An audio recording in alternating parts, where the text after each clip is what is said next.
the biggest misunderstanding about David Goggins of all time. It's like, whether you believe in God or not, I do. He put this lab rat, which is me, on this planet and said, let me fucking see what a beat up, abused kid who can barely learn, who has a twisted body, messed up genetics, sickle cell, this and that. Let me give him everything that pretty much disqualifies you from the military.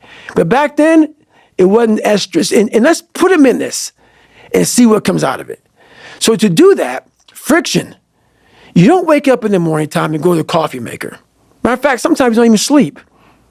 What it requires is when I'm at 2 o'clock it's 2 o'clock in the morning, and my brain is thinking about a fucking drug, and I got to get up and look in my book to see if that drug is how I remember it.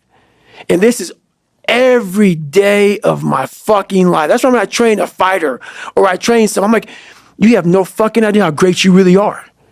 Because you are using such minimal of what you have.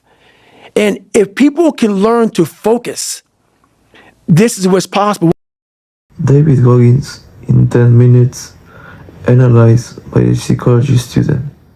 Attention, this video is not for everyone. I spent a lot of time thinking about how to start this video, and I think the best way is to tell you why you should watch it. I spent more than 15 hours watching David's content, so I think it's enough time to be able to form an opinion of David and tell you about him. I hope that this introduction is enough for you to want to continue watching this video. But in reality, if you don't want to stay watching it, leave. The truth is that I believe that this video can help you in this moment that you are going through. It doesn't matter who you are, what economic position you are in, or if you finish your studies. What we talk about today will help you understand life more and value it. So first, I want that you see this. About how you can get somewhere and how it looks. It looks very ugly. There's no fucking passion. There's no fucking motivation. There's no, oh my God, man, no. It's every day of your life just doing. No passion, no discipline, no motivation. All these words, I hate that so many people fucking use these words now because it's watered. It's someone sitting in the room by themselves and they figure themselves out and say, God, this is gonna fucking suck. Where's passion when you're 300 pounds? Where's the motivation when you can't read and write? Where is it? So how did this happen? I just fucking did. I just did. I said, maybe at the end of this journey, there'll be something there for me. If not, I can read. If not, I'm 185 fucking pounds. There's no magic potion. There's no, let me wake up and look at some shit. No. All those words are overused. They're bullshit. It's all bullshit. Just do. You're living. How do you want to live? How do you want to die? How do you want to fucking be remembered? That's it. That's it. Period. Now, David Goggins is a multimillionaire. He is a highly successful writer, but to become a millionaire and a great bestseller writer, he first had to live a life of suffering. He is a retired Navy SEAL. He is also a highly accomplished ultramarathon runner. He also broke a Guinness record for the most pull-ups complete in 24 hours. Incredible, no? But his first achievements were in his childhood, since he was the protagonist of a very challenging and very hard childhood and young adulthood.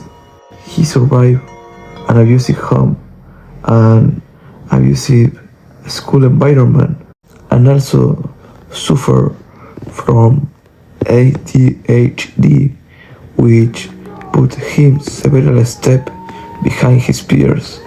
after an adolescence highlighted by past traumas and a search to fill voids with actions to attract attention, and I imagine filling voids with food. In his 20s, he found himself to be obese. That is more than 300 pounds working a job he despises for a minimal pay.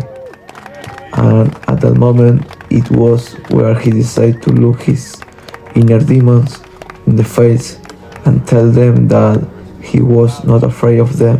He took full responsibility for his life and started where everyone should start, at the beginning. He made efforts to push his body to the limit and mainly his mind to the limit, which helped him to join the Navy SEALs and later to become an ultramarathoner, multimillionaire, and best-seller writer. You will have noticed that my way of speaking and pronunciation is strange and imperfect. Well, that is because I do not speak English. It is a language that I am learning to speak, but thanks to David, I understood that if you want to achieve that goal that you want so much, you must begin the path and then perfect yourself. Not perfect yourself and then begin the path. Or do you think that David, when he started going to him or start running, was a person with big defined muscle? No, David weighed 300 pounds and went running and then went to him to get in shape. He did what he could with what he knew and had, but at least he was already doing something. David, according to the cycle of people, David makes sure that his family has everything they need, so that they are happy and leave him alone. He makes sure that everyone is well so they can go to work calmly. He makes it clear to people that he is not the kind of man you want. He won't lie to himself or feel empty so that you can be happy, because he already did that and it didn't turn out well. He would never compromise, David Goggins, and you should do the same with yourself. If you don't solve your life for yourself, then you will never be able to give everything your family needs. I was not always this strong guy you see. I went through a lot of hard times in my life to get here today. And a story I'll tell you with real quick. I tried once to get in the Air Force to be an Air Force pararescueman. And I quit for fear of the water. I was 175 pounds. I left the Air Force 4 years later at 300 pounds. I went from 175 to 300 pounds. There's a long story in there on how that came to be. But I sat around and read a book on the Medal of Honor. And those guys, all I wanted to be was an uncommon man. And my whole life, I was not that, much worse than that. But I read stories about men like you, Doc, who had the courage to jump on grenades and stuff like that. So I came home one day from working at a job called Ecolab, where I sprayed for cockroaches. Made $1,000 a month, weighing 300 pounds. And I got home and I watched a show on Discovery Channel of guys carrying boats and logs, Navy SEAL training. And I decided to make a change in my life.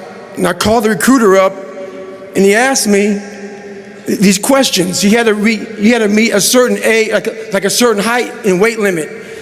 I was 6'1" and 300 pounds. He laughed at me. 7 other recruiters laughed at me. One recruiter finally said, "Come on in, I'm too busy to talk to you on the phone."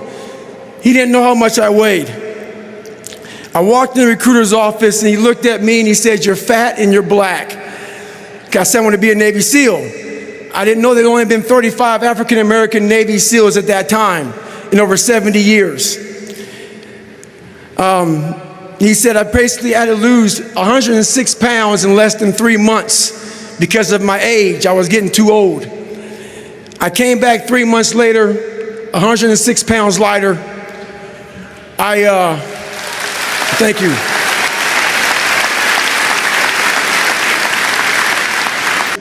I know what it takes to be a combat soldier, and I used to look for courage. I thought courage was a man who won the Medal of Honor. It is. But courage is a man who's willing to put those boots on every single day of his life to go out there and fight for this country where nobody even knows what the hell they're doing or where the hell they're at. You do it for the man beside you. Thank you. Thank you very much for listening to me. I hope this is helped you to you. If you feel that you have common thoughts with me, subscribe to the channel to be part of the community where we know won't be easy, but we will do it anyway. And you have to listen to my podcast on Spotify, where you will find me as Won't Be Easy. Thanks.